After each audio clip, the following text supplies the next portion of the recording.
L'un des grands enjeux du printemps 2011, qui sera aussi l'un des grands enjeux du printemps 2012, c'est la place du centre en France, son positionnement, mais aussi son corpus idéologique, programmatique et stratégique, on va y revenir. Les commentateurs, les politiques, les sondeurs, s'ils parlent des trois principaux convives, oublient un quatrième bloc qui est très loin d'être négligeable, on va le voir dans les études, c'est l'addition des centres. Alors certains centres aujourd'hui éclatés en un certain nombre de candidatures, mais un centre qui pèse. Si on cumule l'ensemble des intentions de vote des 2 derniers mois, donc sur plusieurs milliers, voire quelques dizaines de milliers de Français interrogés, on a un candidat du Parti Socialiste qui oscille entre 25 et 28% des suffrages, en fonction du profil, un Nicolas Sarkozy qui oscille entre 21 et 24%, une Marine Le Pen entre 19 et 21%, et un bloc des centres entre 13 et 15%. En un mot, le centre peut s'avérer central dans la perspective de l'élection présidentielle à un certain nombre de conditions. D'abord, une dynamique d'unité, c'est une forte demande des Français. Deuxièmement, un positionnement stratégique clair. Ce travail est en train d'être fait.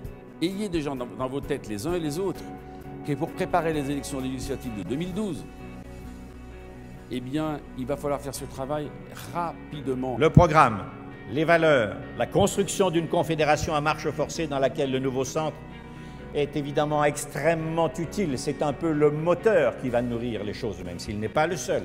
Et nous partagerons très loyalement responsabilité, recherche des idées et position dans les systèmes, je dirais, de gouvernement de cette confédération. L'idée justement de cette confédération, c'est d'être une alternative. Une alternative, ça veut dire de proposer un choix politique qui soit un choix politique différent de ce que l'on peut retrouver à l'heure actuelle, géré par les deux mastodontes des deux côtés, des deux différents blocs politiques. Et je crois que ça, c'est vraiment quelque chose de majeur si on veut incarner nos valeurs dont on les connaît tous par cœur, ou presque tous. Si on veut les représenter et les traduire en actions concrètes, il faut d'abord qu'on se mette dans la tête qu'on doit représenter une alternative politique forte de manière à avoir un projet qui parle aux Français.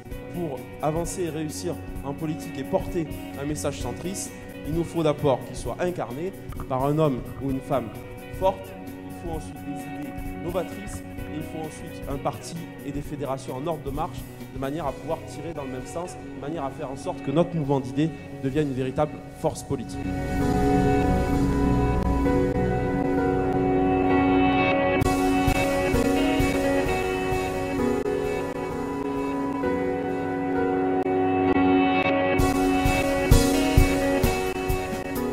On a été les premiers à vouloir reconstruire l'UDF, alors que François Bayrou faisait le choix inverse, c'est-à-dire le choix de détruire l'UDF. Aujourd'hui, l'UMP s'est tellement droitisé que ceux qui sont à l'UMP et qui ne viennent pas du RPR se sentent très mal à l'aise. Et un certain nombre ont décidé d'en sortir, et ils en sortent plus ou moins rapidement. Le Parti radical va vraisemblablement le faire la semaine prochaine, et on s'en réjouit. Et puis il y a ce que certains appellent ou s'appellent les centristes de l'UMP. Ils ont un peu plus de mal à sortir, ils vont le faire, mais c'est un peu plus lent.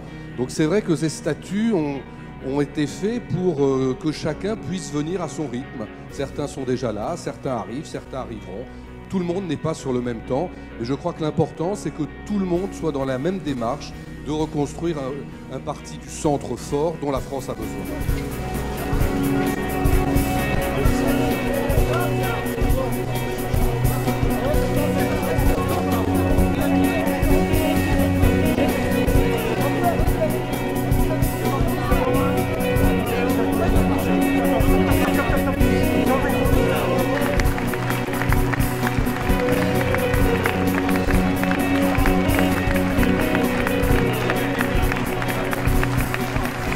Il y a tout juste un an, ici même, dans ces lieux, j'appelais de mes voeux. J'ai toujours eu la conviction que nous devions prendre l'initiative de ce rassemblement. J'ai eu toujours cette conviction intime que nous ne pouvions pas revenir 4 ans ou 5 ans plus tard devant les Français sans avoir rassemblé notre propre famille politique, c'est-à-dire l'ensemble des centristes.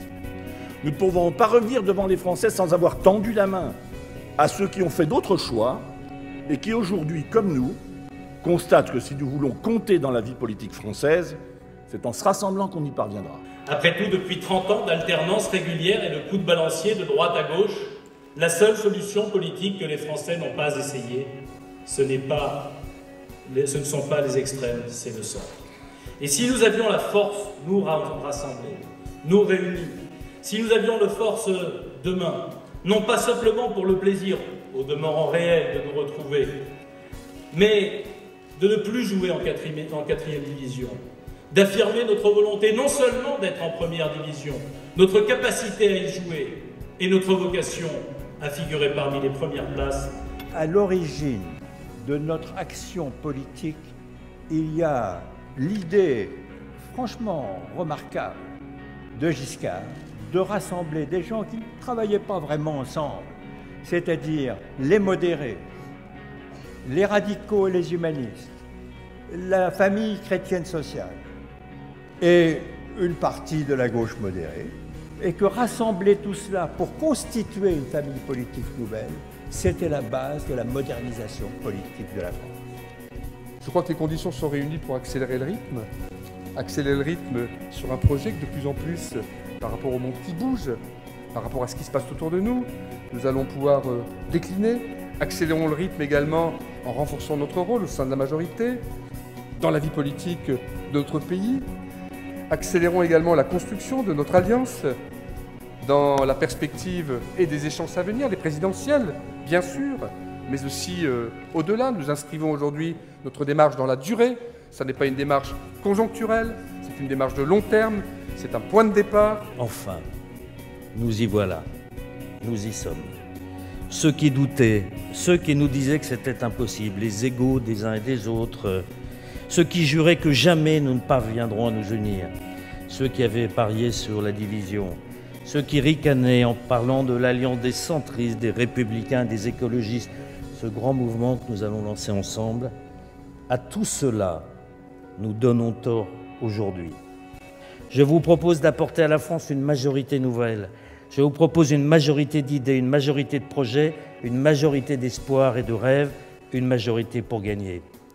Je propose aux radicaux et aux autres l'indépendance. Ce n'est pas l'indépendance du solitaire, c'est la réunification de notre famille politique. Mes chers amis, nous avons, nous, une responsabilité particulière. Car la charpente, l'ossature de la Confédération, la colonne vertébrale, c'est nous et c'est vous. Et sans nous, je vous le dis, l'œuvre que nous avons entreprise serait extrêmement difficile, voire impossible. Nous avons donc, nous, la responsabilité d'être engagés pleinement, totalement et intégralement dans la Confédération des centres et de réussir l'unité. Pour nous, la route est claire. Devoir d'union des centristes, devoir de candidature des centristes. Je vous l'ai dit, plus qu'un devoir, une exigence morale d'être candidat pour tous les Français qui se reconnaissent dans nos valeurs et dans notre famille de pensée. Mesdames et messieurs, le centrisme était en passe de devenir une nostalgie. Il est redevenu, grâce à nous, une espérance. À nous désormais d'en faire une puissance. Je vous remercie. Hervé Morin.